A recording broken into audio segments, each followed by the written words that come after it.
Bridging the digital gap, the city of Tucson has approved CARES Act money for citywide Wi-Fi.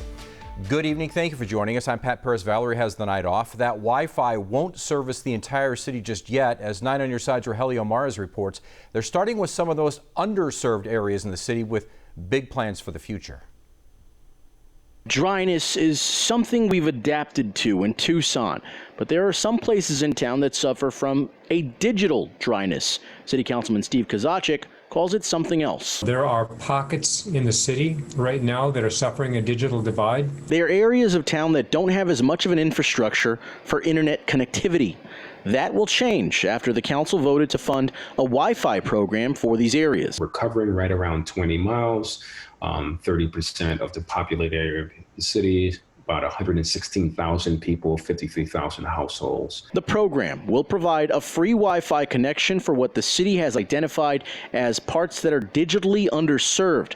Colin Boyce, the city's chief information officer, says the hardware for this program will be constructed on existing infrastructure. Poles, traffic lights, anything that's considered to be street furniture. That works for future projects. The second piece then will be to expand this out citywide. The second piece, Kozacek says, would be to add smart traffic programs to streetlights.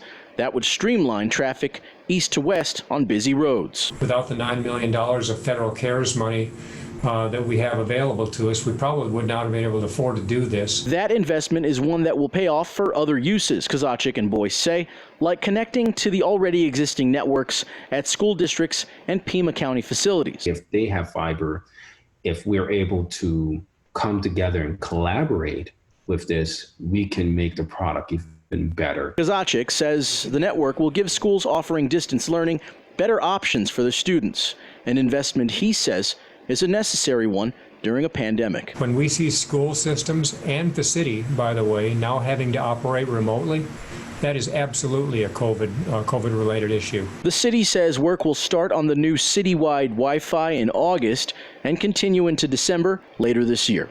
Rogelio Mars, KGUN 9, on your side.